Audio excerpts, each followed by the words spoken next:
Shri Krishna Chaitanya, Prabhu Nityananda, Shri Advaita Gadadhar, Srivasadi Gaura Bhaktivinode.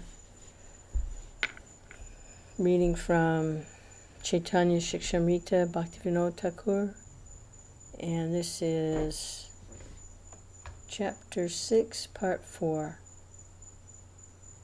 It's entitled Prema Bhakti. This is Part 4. Oh, lost my place. There we go. And the section is entitled System for Cultivating the Name. Understanding the real nature of the complete spiritual realm is called Svarup Siddhi, or realization of relationship, Sambandha Gyan. If the relationship is realized, the process of cultivating bhakti and goal, prema itself, can be obtained. Krishna's spiritual abode, name, qualities, and pastimes are all particular aspects of realization within prema. In the Prasna Upanishad, the process of cultivating the name is described. Krishna appears in this world through his name. Though the name is made of a series of syllables, by the power of the name, the syllables become Krishna himself. The name and the person designated by the name being non-different. Krishna descends from Goloka Vrindavan in the form of the name. Thus, the name of Krishna is the first knowledge that a person can have of Krishna. If a person is determined to attain Krishna, he should then take shelter of the name. Gopal Guru Goswami, the dear disciple of Swarup Damodar Goswami, has written concerning the name in the Hari Namarta Nirnaya.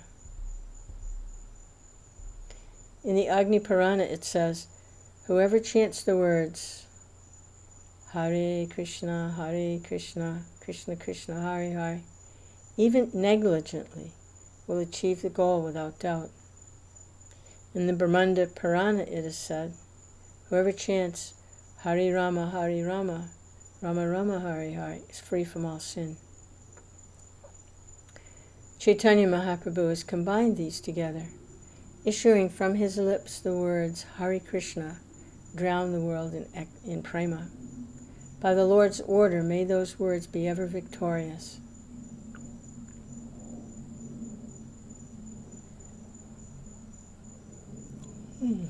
Chaitanya Mahaprabhu in the Chaitanya Charitamrita and Chaitanya Bhagavat has taught his followers to chant these 16 words, Hare Krishna, Krishna Krishna, Hare Hare, Hare Rama, Rama Rama, Hare Hare. Gopal Guru Goswami has also explained the meaning of these 16 words. By chanting the name Hari, all the sins are destroyed. Harati. Just as fire burns even if touched by accident.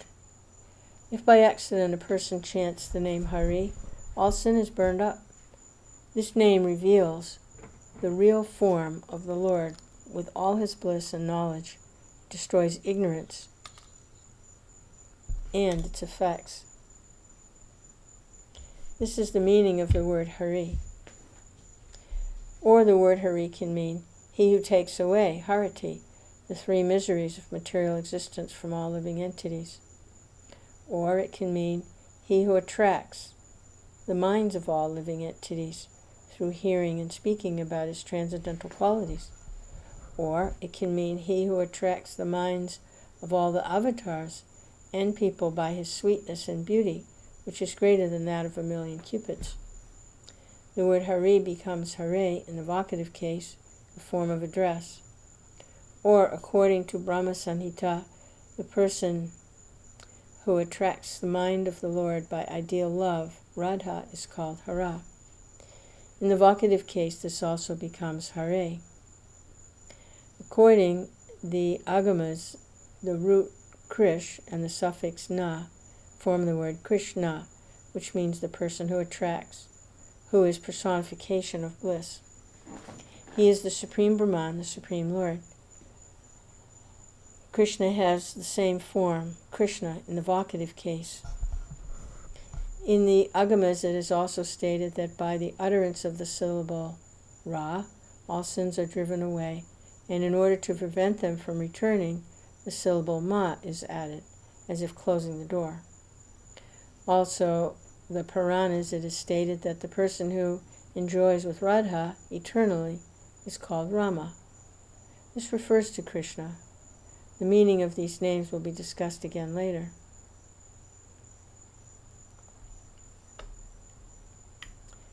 The devotee at the stage of aspiring for prema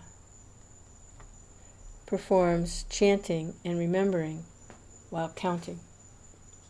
He cultivates the spiritual form in the name through the meaning of the words while chanting. By constant chanting, very quickly all sins will disappear and the heart will become spotless. By constant chanting in Nam Bas, the transcendental name will appear naturally in the purified heart.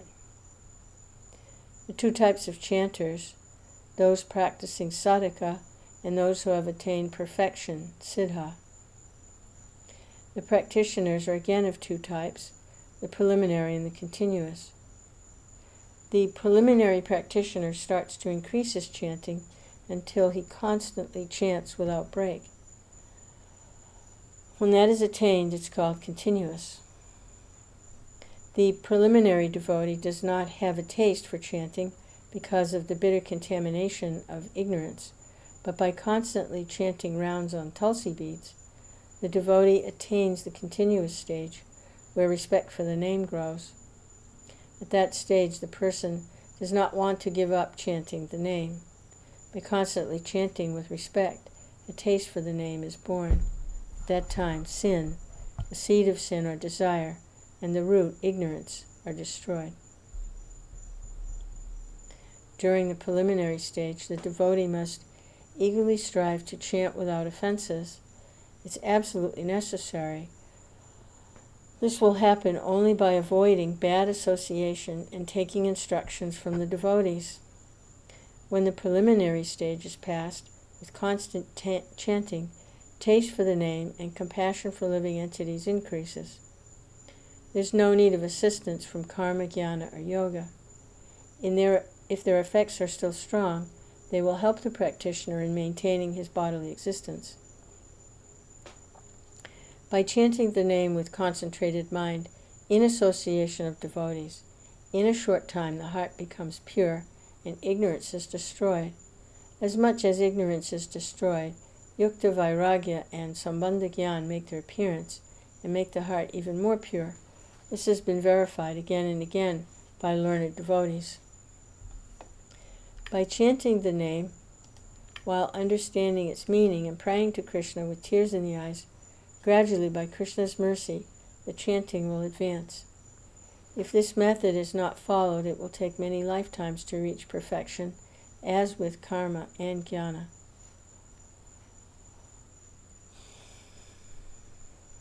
Those who chant are of two types, bharavahi, load-bearer, and saragrahi, essence drinker.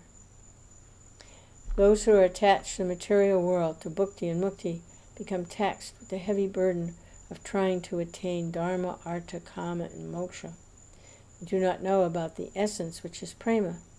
Thus, these people, though they labor hard, do not become spiritually elevated by the chanting. Those who understand the essence aim for prema and very quickly attain their desired end. These are the devotees aspiring for prema. They will very quickly attain prema and become natural paramahamsas, drinking the nectar continuously. If the load-bearer learns to appreciate the essence, then he too can quickly become an aspirant of prema. On the strength of performing many actions favorable to devotion over many lifetimes, faith in the process of bhakti eventually arises. This faith, through association of devotees, yields taste, ruchi. By chanting in the association of pure devotees, sadhana bhakti directed towards prema arises.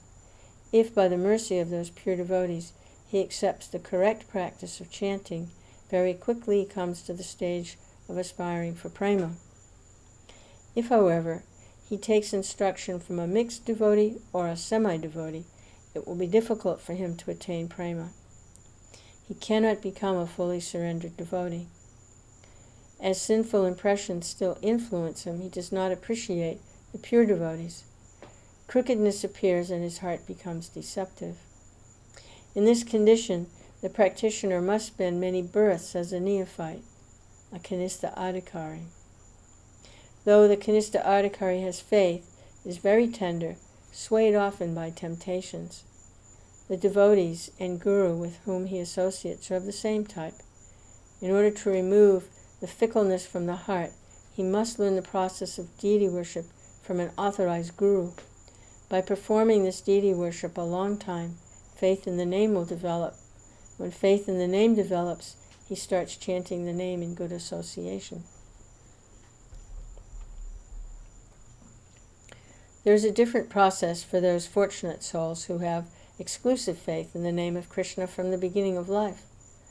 By Krishna's mercy, they take shelter of a guru fully experienced with the potencies of the name.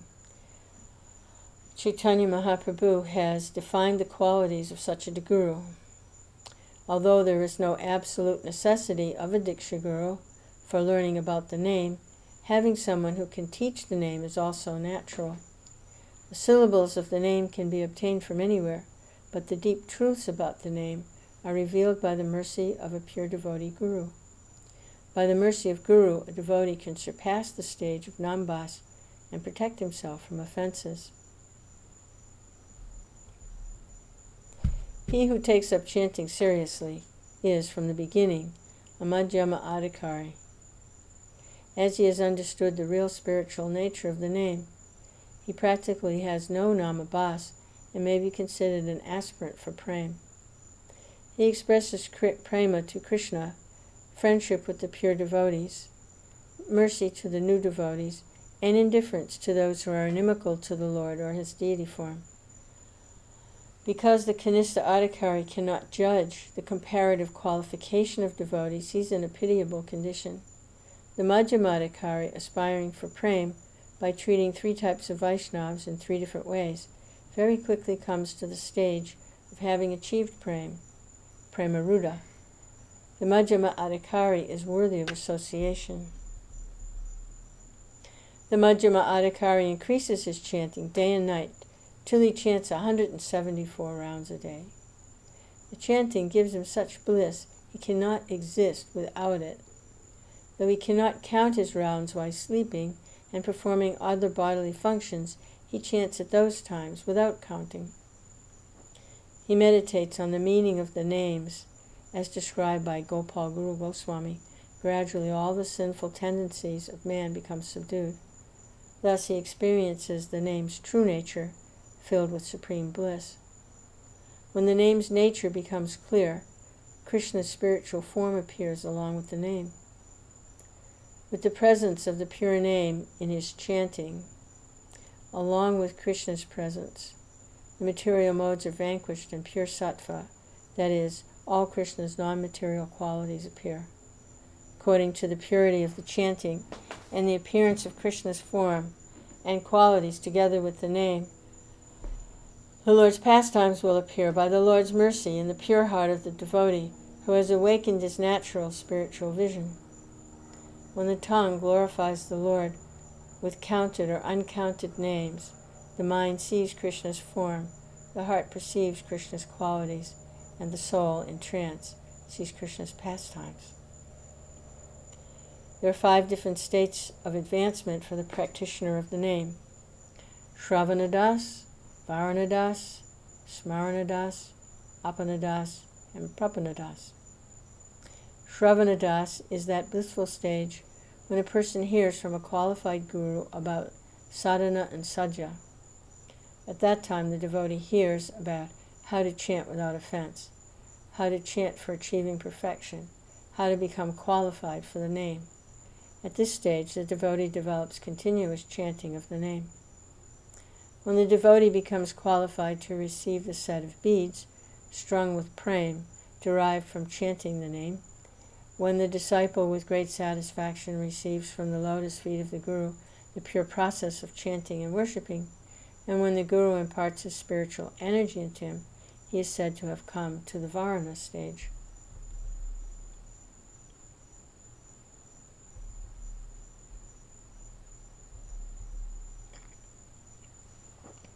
The activities of remembering the name are 5. Smarana, remembering. Jhana, concentration. Dharana, meditation. Druvana smriti, absorption. Samadhi, trance. This constitutes smaranadas. When remembrance of the name, concentration on the form, meditation on the qualities, absorption in the pastimes, and finally entrance into the pastimes with taste of Krishna Ras in a trance-like state, are all accomplished by the person reaches apanadas. In the stages of smarana and apana, the devotee practices remembrance of Krishna's pastimes, which recur daily in 8 parts of the day. When he becomes deeply absorbed in this, he attains Swarup Siddhi, attainment of his spiritual form. These devotees are called natural paramahamsas. By the mercy of Krishna, when the devotee leaves his material body, he becomes an associate in Vraj pastimes in his spiritual body. That's called Vastu Siddhi. This is the final result of chanting the name. It's called Prapanadas. Should all the aspirants for prema marukshu, leave family life and take sannyas? A person should accept whatever ashram he judges as favorable for practice leading to prema. It may be grihastha, vanaprastha, or sannyas ashram. If one ashram is unfavorable, he should give that up. Examples of householders among Lord Chaitanya's associates are Srivas Pandit, Pundarika, Vijayanidhi, Ramananda Rai. At the same time, they were natural paramahamsas. In more ancient times also, there are many examples of householders, such as Ribhu, who were paramahamsas. However, Ramanujacharya, Swarup Damodar, Madhavendra Puri, Haridas Thakur, Sanatan Goswami, Raghunath Das Goswami, finding Grihastha ashram unfavorable for chanting, gave it up and accepted sannyas ashram.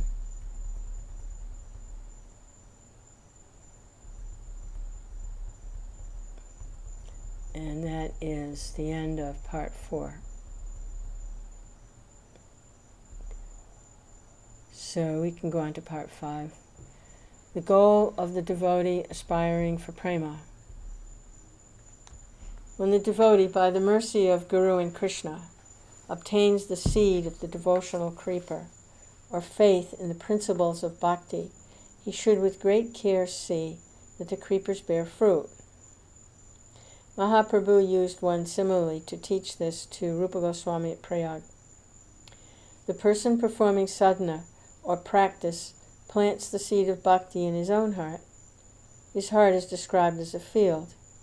Before planting a seed in the field, it's necessary first plow the field to make suitable for sowing and raising the plant. The fortunate soul receives from the true Guru instructions to give up the quest for material enjoyment, liberation, and yogic powers. By following the instructions carefully, the devotee cleans the field. This is the result of association of devotees. He will consider himself lower than a blade of grass, become more tolerant than a tree. Without pride, he gives respect to all living entities. Having developed this nature, he's qualified for the name. The practice is like preparing the field for planting. As if subduing a wild horse, the devotee must trick the mind into submission. This is called yukta vairagya.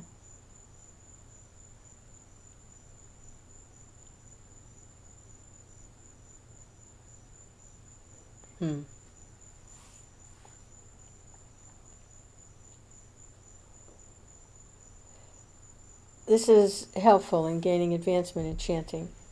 Dry renunciation is not useful.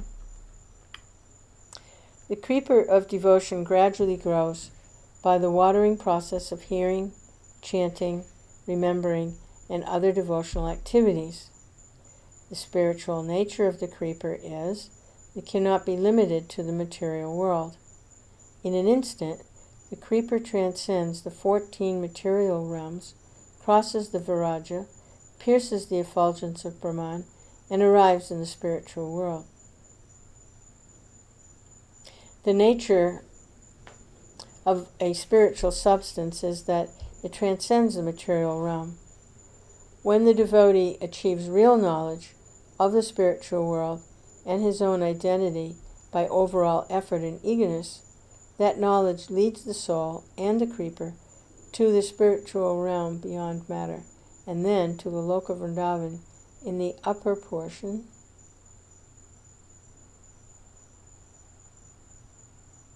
of the spiritual sky. Attaining the desired tree of Krishna's lotus feet, the creeper spreads out and bears the fruits of prema. In this place, the gardener continuously waters the plant with hearing and chanting. Once the creeper has crossed over the Viraja, there's no fear of it decaying.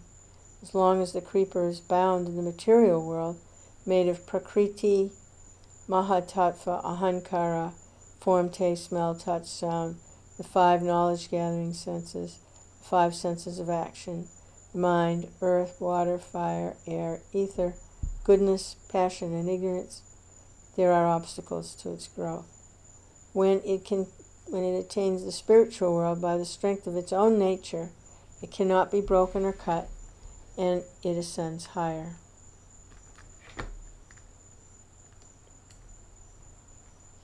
As long as it is in the material realm, the gardener must be careful of 2 things. First, he must be careful to avoid offenses to Vaishnavas, for, like an elephant in the garden, it will squash the creeper. To prevent this, he must build a wall built of strong chanting, apart from the worldly people and shelter of devotees. This menace will be prevented by association of pure devotees. Secondly, the bigger the plant grows, the more likelihood that weeds will spring up along with the creeper due to bad association. Desire for enjoyment, desire for liberation, committing sinful activities, duplicity, deceit, cheating,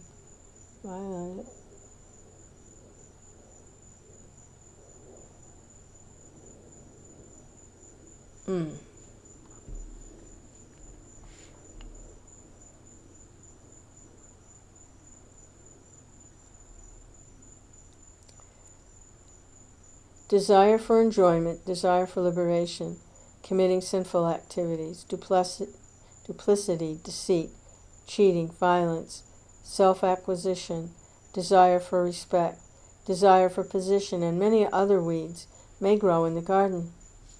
By the water of hearing and chanting, these weeds may grow in size and stunt the growth of the creeper of devotion. All these weeds start from association with people inclined to material enjoyment and liberation. It is commonly seen that the devotee falls from his position due to bad association. Therefore, the gardener, according to the instructions of the Guru, must cut down all such weeds as soon as they grow up. By doing this, the main plant, the creeper of bhakti, will quickly grow and enter the spiritual world, Vrindavan. There the fruit of prema ripens, and there the gardener remains and relishes the fruit. Taking support of this creeper, the particle spirit soul gardener attains the desire tree of the lotus feet of Krishna. Serving that desire tree, the gardener tastes the fruit of prema, the goal of human life.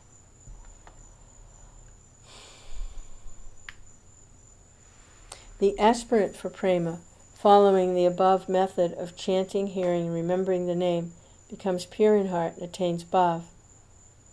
Along with the appearance of bhav, the devotee becomes qualified for ras. In Krishna's pastimes, all rasas are supremely sweet. Shanta, Dasya, Sakya, and Vatsalya all have their particular excellence. Corresponding to their different qualities, the devotees enter a particular ras. According to Mahaprabhu, Madhurya ras is most worshipful. For this ras, there must be loyalty to Radha, otherwise there'll be no taste. The form of eternity, knowledge, and bliss is the supreme entity. Krishna is the form of eternity and knowledge, and Radha is the form of bliss. Radha and Krishna are thus one entity, but to distribute ras they take two forms. Radha and Chandravali are the best among all the gopis, and Radha is the best of all.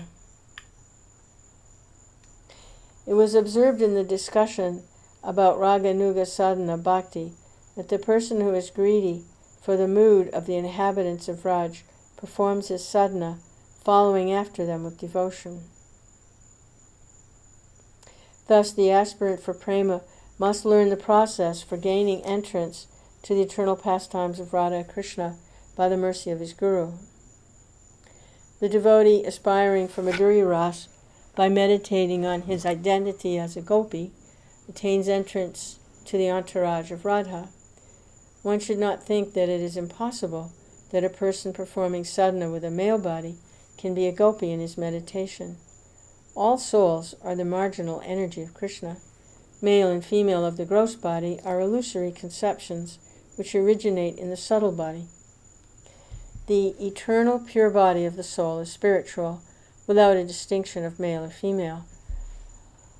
The spiritual body has free will and is impelled by pure desire. When a particular spiritual sentiment arises in relation to Krishna, it produces a male or female body for the soul. In Santur Ras, the body is neuter. In Madhurya Ras, all souls have pure female forms, who worship one male, Krishna. Which ras the soul has is determined by the soul's innermost tendency of taste. When faith in the chanting process arises, according to his taste, he will gravitate to his own ras. Determining that ras, the Guru will give him suitable initiation for carrying out his worship. Prema, predominated by Madhurya Ras, is described in the Brihad Aranyaka Upanishad. Krishna is the all-in-all of Madhurya Ras, but only by the mercy of Radha can a person attain relationship with Krishna in this ras. Having attained the mercy of Guru, if the devotee remembers the pastimes of Radha and Krishna while recollecting the mood of Chaitanya Mahaprabhu, the feeling of Madhurya will appear.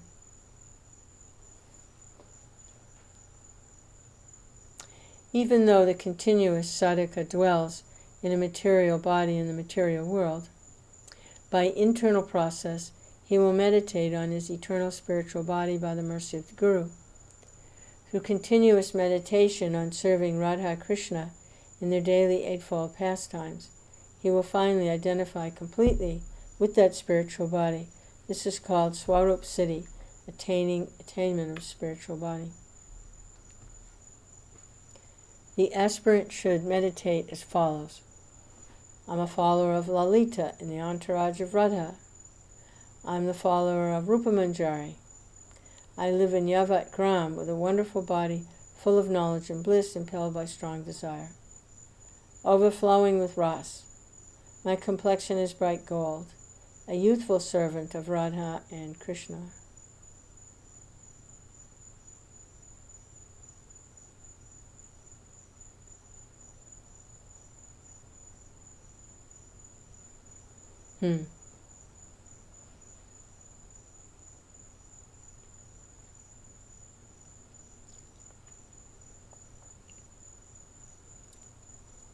For practicing this meditation on spiritual form, there are 11 items of identity: name, form, age, cloth, relationship, entourage, order, service, parakasta, palyadasi, and abode.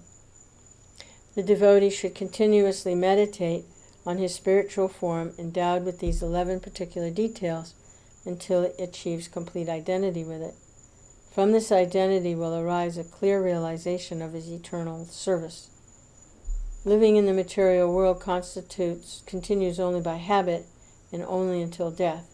He will consider protection, maintenance, and nourishment of his body only insofar as they are favorable for his practice.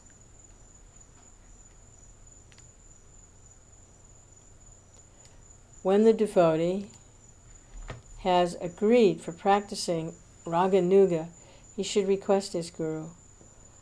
The guru, after examining the devotee's taste, will determine his particular type of worship and instruct him all about his spiritual body. According to this revelation, the devotee aspiring for prema should live near the guru in order to obtain all knowledge of the subject, and then, residing in his own place, he should with great effort and eagerness practice his worship. By continuously remembering the identity equipped with name and form given by the guru, he can attain identity with it. The identity is called Swarup Siddhi or Atma Yagna. The stages of glorifying and remembering Krishna's name, form, qualities, and pastimes, which were mentioned, becomes at this time fully manifest. The purpose of all these practices is to enter into the eternal name, form, qualities, and pastimes of Radha and Krishna by forming a relationship with them through meditation on one's own spiritual identity.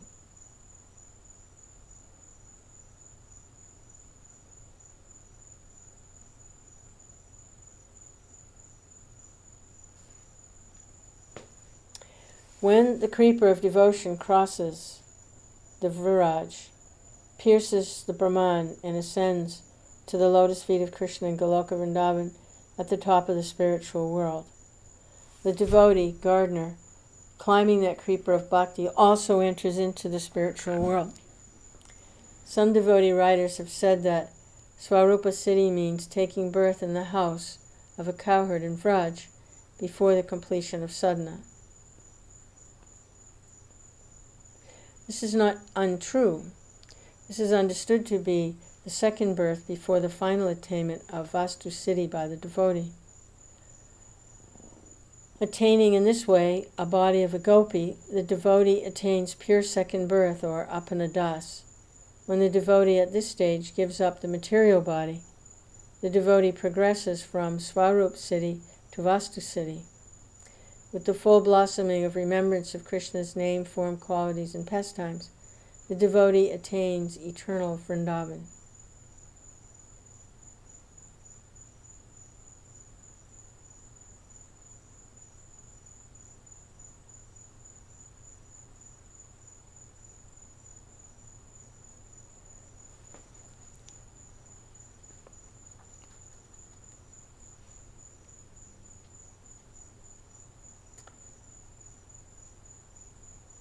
The devotee attains eternal Vrindavan.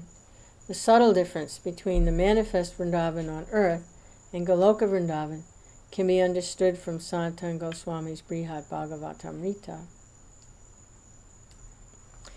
It has been described that in the transcendental world there are no modes of passion or ignorance or goodness mixed with them. There is no passage of time. There is no influence of Maya. Krishna and his associates live there eternally. How can this be? We see that though Krishna's abode is situated above Brahman, it is the place of eternal pastimes, taking place during 8 parts of the day.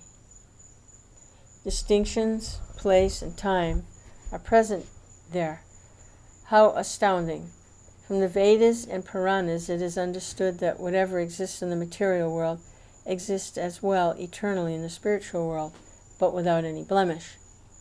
The material world is but a reflection of the spiritual world. In this world everything is contaminated by the touch of Maya, but in the spiritual world, because Maya and the modes of nature do not exist, everything is faultless.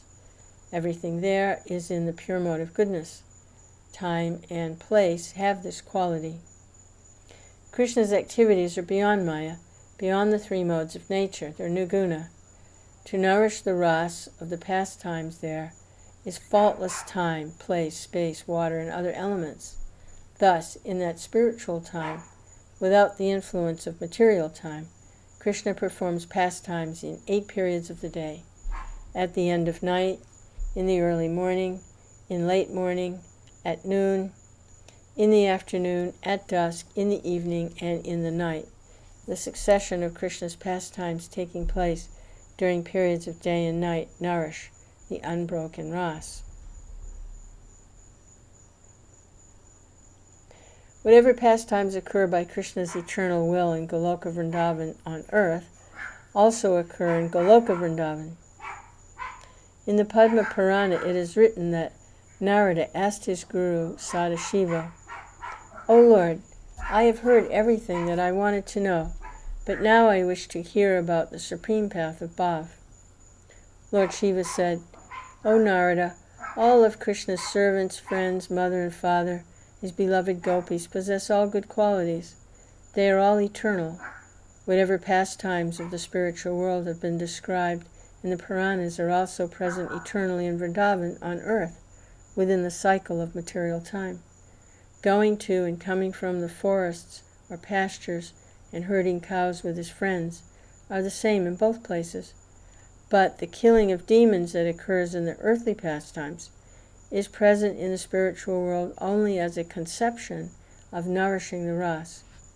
That thought takes an active form of killing demons in the pastimes of the material world. Krishna's gopis give pleasure to Krishna in secret with the belief that they are the wives of someone else. Those who want to serve Krishna as the gopis do must think of themselves as having similar form and qualities." Narada said, "How do those who have not realized the spiritual pastimes serve the Lord in that way?" Sadashiva replied, "O Narada, in truth, I do not know those pastimes. My conception of having a male body is an obstacle. If you go to Vrindadevi, she will tell you. Vrindadevi lives near Keshitirtha along with many gopi servants of Krishna." Narada went to her and asked, "O Devi, if I am qualified, please tell me about Krishna's daily pastimes." Shiva has here taught how the practitioner should meditate.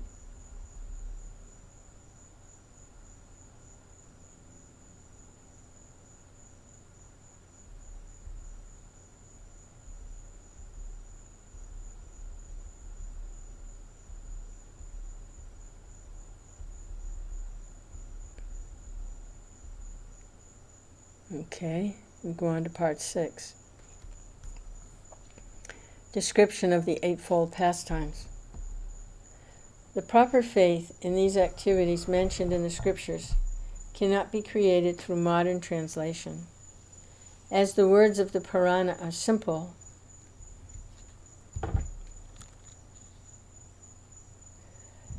the reader will not have difficulty in understanding. By reading them regularly, the devotee will derive great benefit. Therefore, the descriptions from the Padma Purana Patalakanda are given here in Sanskrit. For many reasons, translation is not given.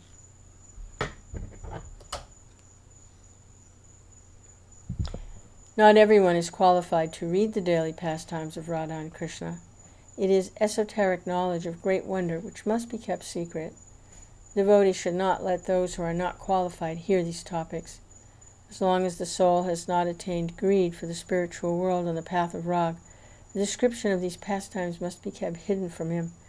As long as the person has no realization of the pure spiritual nature of the transcendental name, form, qualities, and pastimes of Krishna, he has no qualification for hearing these pastimes.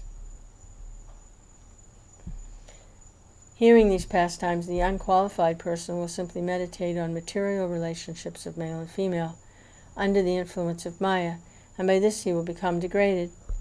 The reader, with great care, should attain initiation into the Shringar Ras, like Narada, and then he can enter the pastimes. Otherwise, material logic will cast the heart into darkness. Those who are qualified should read and meditate on the descriptions of the pastimes daily. This will remove all sin and bestow the spiritual mood. The pastimes are human-like, but though they appear worldly, they are amazingly spiritual for the person possessing all power and all good qualities. Using these pastimes, Govinda Lilamrita and many other works have been written. The qualified person, on reading them, experiences bliss. By understanding Shringar Ras, which is discussed in the next chapter, The Raganuga devotee, meditating on the excellent pastimes, performs his eternal service to the Lord. This constitutes his daily worship. Chaitanya Mahaprabhu has instructed that the devotee should consider carefully the following verse from 5 chapters on Rasa Lila from the Bhagavatam. The word faith here means faith in non-material objects. Anyone who faithfully hears or describes the Lord's playful affairs with the young gopis of Vrindavan will attain the Lord's pure devotional service. Thus he will quickly become sober and conquer lust, the disease of the heart. Krishna's activities are of 2 types, daily and occasional. In Goloka, all the eightfold pastimes unfold daily. In the earthly pastimes, occasional pastimes are joined to the eightfold pastimes. Krishna's coming to and going from Vraj and his killing of the demons are occasional pastimes. They are unavoidable for the devotees still living in the material world. Those occasional pastimes are present in Goloka in an indirect way, but are actually present only in the material world. These occasional pastimes, which are unfavorable for the practice of meditating on the daily pastimes, are given a symbolic significance. By remembering those pastimes, the devotee aspires to destroy his own sinful conduct. Putana represents the fake guru who teaches bhakti and mukti, material enjoyment and liberation. Devotees attached to bhakti and mukti are like Putana. Being merciful to the pure devotees, Krishna, as a baby, killed Putana to protect the devotees' newly appearing affection for him. The cart represents the load produced by old and recently acquired bad habits, by laxity and by pride. The mood created by thinking of baby Krishna breaks the cart and removes this evil. The whirlwind demon represents pride in being learned, and the consequent use of faulty arguments and dry logic, the quest for liberation and association of such people. This includes all types of atheists believing in material causality. Being merciful on seeing the affection for the devotees to him, baby Krishna, kills that whirlwind and removes the obstacles to worship. Pride stemming from intoxication with wealth, which breeds violence, illicit sex, and addiction to wine, and finally loose speaking and shameless brutality to other living beings, is represented by the Yamal Arjuna trees. Krishna, being merciful, removes this sin in breaking the Yamal Arjuna trees. Being controlled by greed and the sinful activities caused by it are represented by Vatsashura. By Krishna's mercy, this fault is vanquished. False dealing due to deceit and cheating are represented by Bakashura. Without eliminating this, pure bhakti does not appear.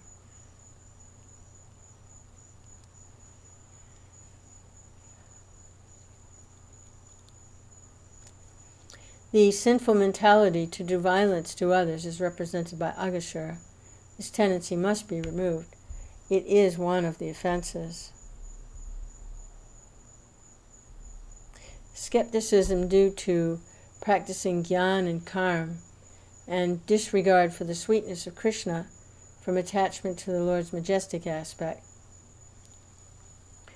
are presented by Brahma when he was put into illusion by Krishna.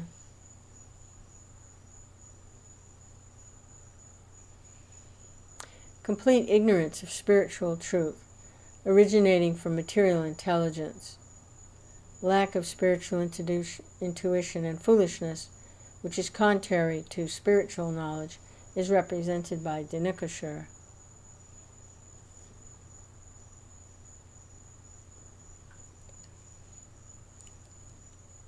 Pride, deceit, harming others, cruelty, represented by Kaliya, must be given up by the devotee. Any type of conflict, such as argument, disagreement with other sampradayas, malice to devatas, fighting, are represented by the forest fire. Pralambasura represents lust for women, greed, desire for worship and position. These also must be given up. The forest fire which Krishna swallowed represents the obstacles that atheists create against Dharma and preachers of Dharma. The Brahmins performing yajna present indifference to Krishna caused by identify with varnashram or absorption in karmakanda. Worship of Indra signifies worship of many gods or worship of self as God. Varuna symbolizes intoxicants. Some people mistakenly think that liquor will increase spiritual bliss. Such thinking must be given up.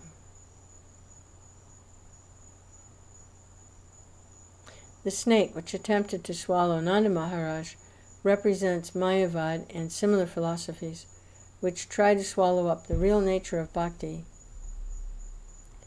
Mayavad association must be avoided. Sankachuta symbolizes desire for fame and desire for women. Aristasura, the bull demon, symbolizes disregard for bhakti and attraction for cheating religion. The illusion of being a great devotee or acharya is represented by Keshi. Lording it over others and material pride must be given up. Vyomashura represents thieves and fake devotees. In the 8th chapter of Shri Krishna Sanhita, from the 13th chapter to the end of the chapter, the 18 anarthas, which are obstacles to Vraj Bhajan, have been mentioned. Adding to this the pride of wealth, represented by Yama Arjuna trees, and the pride of performance of karma, represented by the Brahmins, it becomes 20 obstacles. These 20 are unfavorable for Vraj Bhajan. The serious chanter should first address the Lord and pray to him for the power to give up these unfavorable items. By doing this, the heart becomes purified. If the devotee prays humbly to Krishna to remove all the obstacles in the heart, which are represented by the demons he killed, he will certainly do so. All the obstacles represented by the demons whom Balaram killed can be removed by the efforts of the devotee himself.